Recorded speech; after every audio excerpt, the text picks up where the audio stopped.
Assalamualaikum warahmatullahi wabarakatuh. Kami akan membentangkan tentang tamadun India.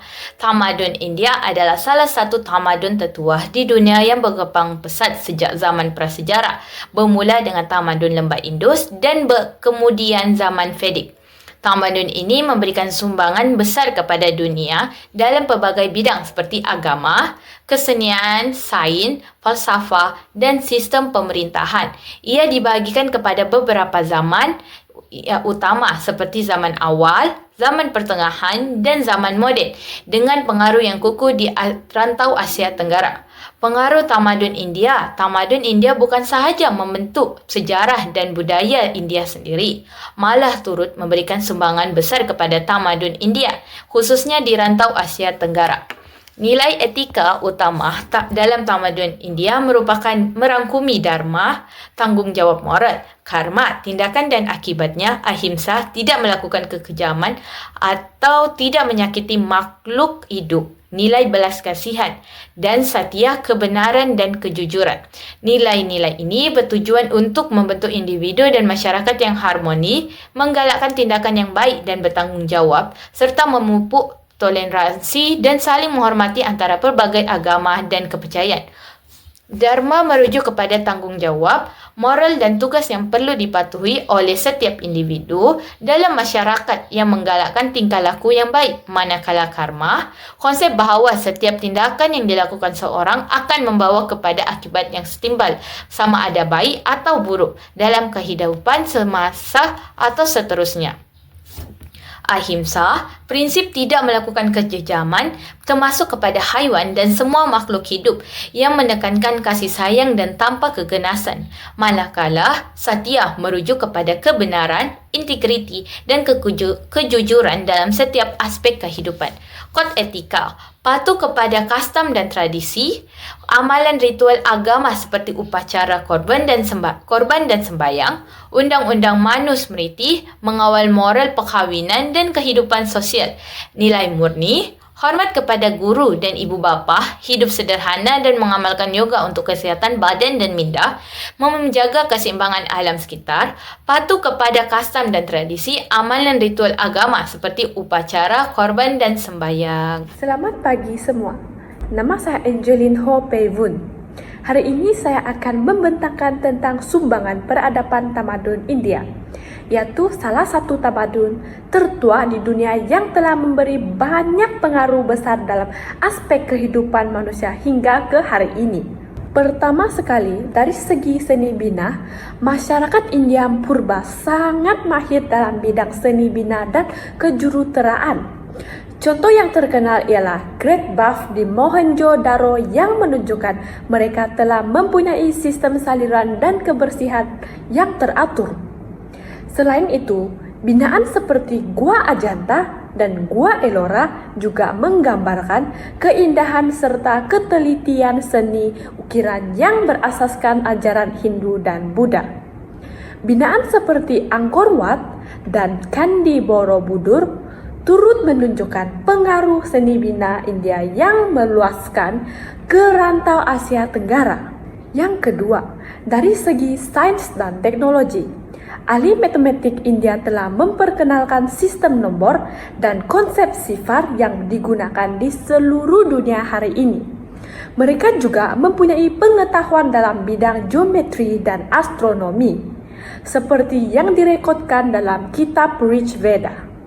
Selain itu, mereka juga telah menggunakan teknologi pembakaran bata pada suhu tinggi untuk menghasilkan bahan binaan yang kukuh.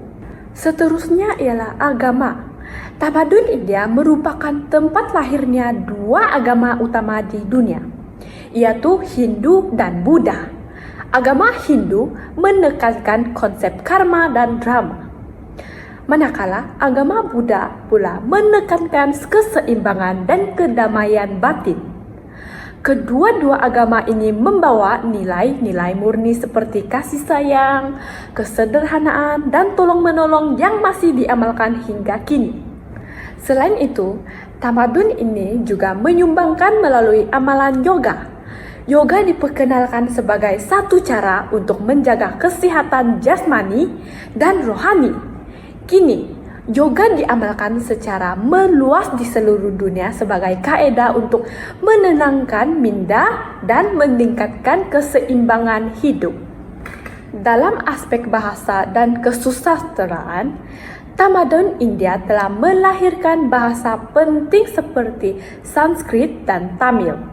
Bahasa Sanskrit digunakan dalam karya agung seperti Mahabharata dan Ramayana yang mengandungi pelbagai nilai moral seperti kejujuran, tanggung jawab, dan keberanian. Karya-karya ini memberi pengajaran yang mendalam tentang kehidupan dan kemanusiaan. Dari segi falsafah, wujud dua aliran pemikiran utama, yaitu falsafah yang berasaskan kitab Veda dan falsafah bukan Veda, seperti ajaran Kavaka, Jainisme, dan Buddhisme.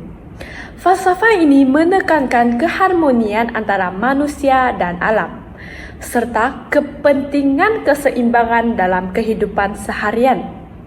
Akhir sekali, dari segi ekonomi, tamadun India telah memperkenalkan penggunaan mata uang sejak zaman dinasti Gupta. Hal ini menunjukkan mereka mempunyai sistem perdagangan yang maju dan teratur. India juga menjalankan hubungan perdagangan dengan tamadun lain seperti China dan Mesopotamia. Kesimpulannya, tamadun India bukan sahaja menyumbangkan kepada perkembangan ilmu pengetahuan dan teknologi, tetapi juga kepada pembentukan nilai moral, budaya, dan falsafah yang masih relevan dalam kehidupan manusia hari ini. Sekian dari saya, terima kasih. Salam sejahtera, salam berbahagia semua. Beralih kita kepada etika dan peradaban tamadun Barat. Tamadun Barat merujuk kepada perkembangan masyarakat Eropa dan Amerika, berpasihkan tradisi Kristen, pencapaian zaman Renaissance, revolusi sains, dan pencerahan.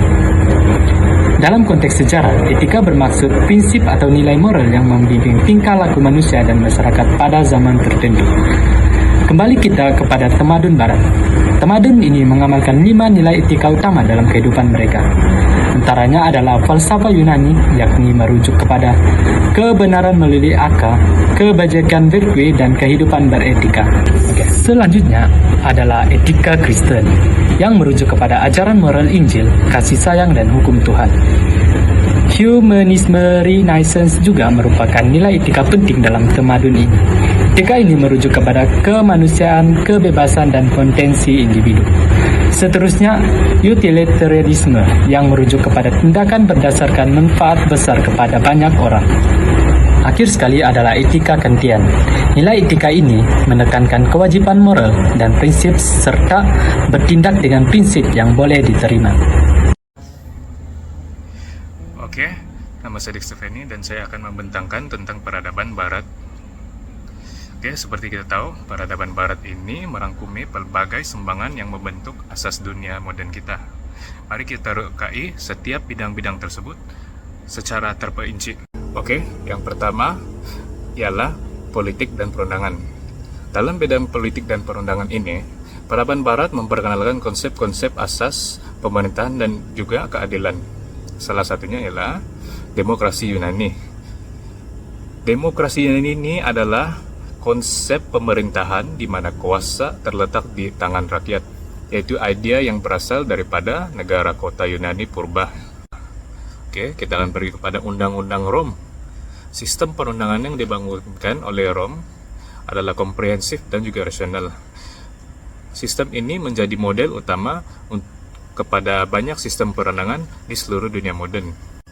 Oke, kita pergi kepada hak asasi manusia.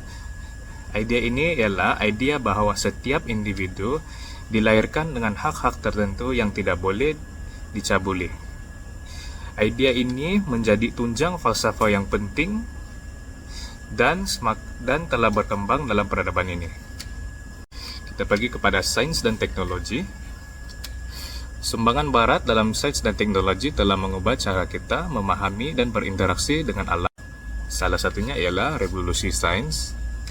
Tempo ini menandakan peralihan daripada kepercayaan dogmatik kepada penaklukan saintifik dan pemerhatian empirikal sebagai cara memahami alam semula jadi. Oke, kedua, industrialisasi. Proses ini melibatkan pembangunan, perkilangan, dan pengeluaran secara besar-besaran yang memacu pertumbuhan ekonomi dan juga urbanisasi di seluruh dunia. Ketiga, yaitu inovasi teknologi modern. Banyak teknologi penting yang kita gunakan pada setiap hari ini, seperti komputer, internet, dan perubatan modern adalah daripada hasil inovasi berterusan di Barat. Kemudian pergi kepada aspek sosial dan juga budaya dari Barat. Aspek sosial dan budaya dari Barat ini tersebar luas dan mempengaruhi ekspresi artistik dan komunikasi global. Sebagai contohnya, daripada segi seni, peradaban ini telah menghasilkan pelbagai aliran seni ikonik, dari seni bina klasik hingga ke lukisan impresionis dan modern yang turut dikagumi sehingga hari ini. Kemudian kita pergi kepada kesusasteraan. Karya sastra yang berpengaruh oleh penulis seperti Shakespeare, Dickens, and Hemingway telah membentuk naratif global dan juga persepsi budaya. Aspek seni yang terakhir yaitu media. Pembangunan media massa daripada mesin cetak Gutenberg kepada penyiaran global dan media digital banyak didorong oleh inovasi Barat. Oke, kita pergi kepada aspek ketiga, yaitu ekonomi. Seperti kita tahu, model ekonomi yang mendominasi dunia masa kini banyak dipengaruhi oleh idea ekonomi Barat. Salah satu contohnya, kapitalisme.